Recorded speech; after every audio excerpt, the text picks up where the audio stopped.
जय श्री राधे। श्रीमद् भागवत महापुराण के महात्म्य के पंचम अध्याय के आज हम 69, 70, 71 एवं 72वें श्लोक पर चर्चा कर रहे हैं।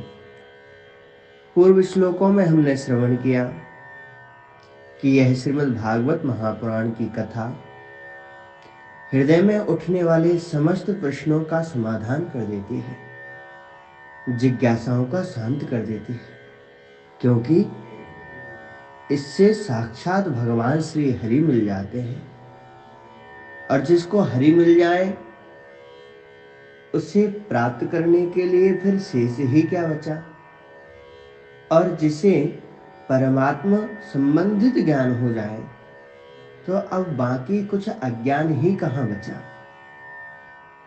इसलिए मुक्ति के लिए विद्वान लोग श्रीमद् भागवत का ही आश्रय लेते हैं। जब धुंधली के पुत्र धुंधुकारी ने कथा के बीच में ही सभी श्रोताओं को संबोधित करते हुए श्रीमद् भागवत महापुराण की दिव्याति दिव्य महिमा का गान किया,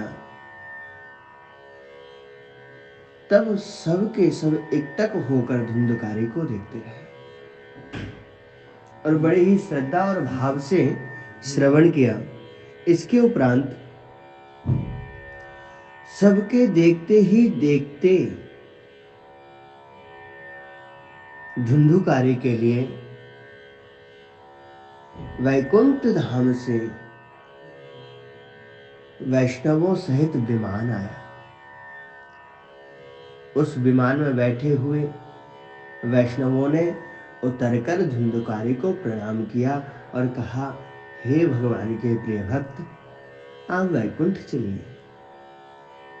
ऐसा कहकर जैसे ही गोकर्ण के देखते हुए धुंधुकारी उसमें बैठे तो गोकर्ण कहने लगे। गोकर्ण उवाच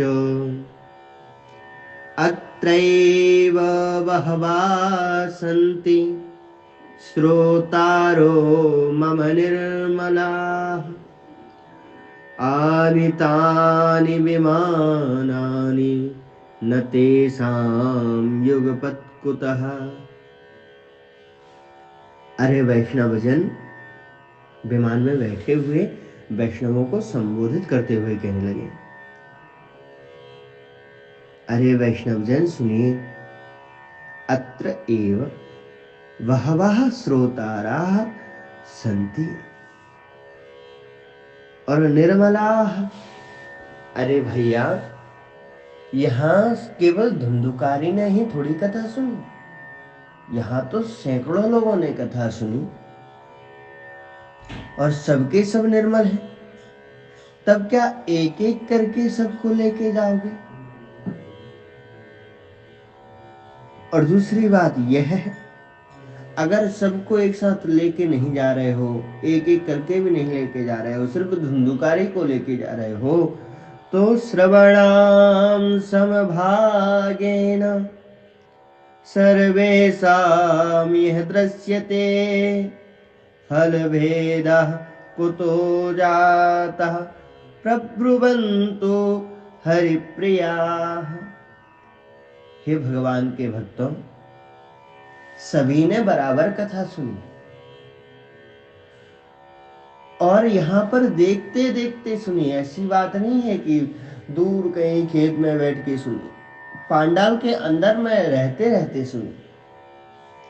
फिर भी श्रीमद् भागवत महापुराण की कथा श्रवण करने का यह फल में भेद, विषमता कैसे आ गई?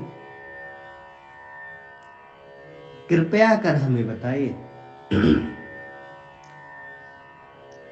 हरिदासा ऊचुहु, भगवान के भक्त वैकुंठवासी कहने लगे, श्रवणस्य विभेदेन फलभेदोऽत्र संस्थितः श्रवणं तु कृतं सर्वैर्न तथा मननं कृतं फलभेदस्ततो जातो भजनादपि मानद।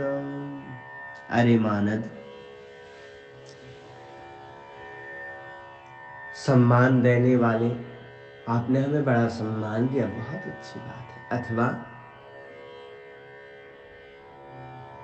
अपने अभिमान को जिसने मार दिया हो, ऐसे आप निराभिमान संत गौकर्ण जी। श्रवणम तो कृतम सर्वै, सबने सुना मान लिया, लेकिन ना तथा मननम कृतम, सुना तो लेकिन मनन नहीं किया।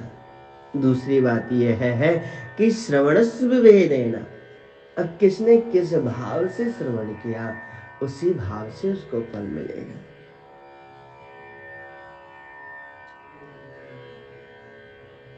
सबके सबने श्रवण किया, लेकिन भाव परिपेक्ष के कारण सबको विषम फल की प्राप्ति हुई है। अतः हे मानद गौकर्ण जी, इसलिए फल में भेद हुआ है। सप्तरात्रमुपोस्यैव प्रेतेन श्रवणं कृतं मननादि तथा तेन स्थिरचित्ते कृतं भ्रसं। यह जो गोकर्ण जी हैं, यह सप्तरात्रम उपोष्य, एकदम भूखे प्यासे रहे, पहली बात। दूसरी बात यह है कि जब श्रवण कर लेते थे तो श्रवण के बाद के समय में उन्हीं कथाओं का चिंतन करते कि ठाकुर जी ने किस प्रकार कुब्जा का उद्धार किया होगा, कैसे उन्होंने कुब्जा के पैर पे अपना पैर रखा होगा, और कैसे अपने हाथ से उसकी ठोड़ी पकड़ के थोड़ा सा ऊंचा किया होगा, किस प्रकार से ठाकुर जी ने माँ यशोदा से माखन का लौना मांगा होगा, गोपियों के विरह में कातुर हुई उन दीनों को परमात्मा ने कैसे रास का आनंद दिया होगा, यह सब चिंतन करते रहते थे धुंधुकारी।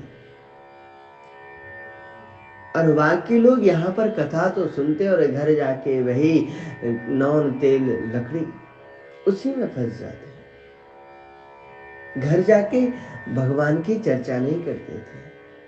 लेकिन यह है तो जब तक कथा चले तब तक आपके मुखारविंद से कथा सुने, इसके उपरांत जो कथा सुनी उसका मनन करें। इसलिए फल में भेद है। और आगे क्या कहते हैं अग्रिम श्लोकों में श्रवण करेंगे। जय श्री राधे।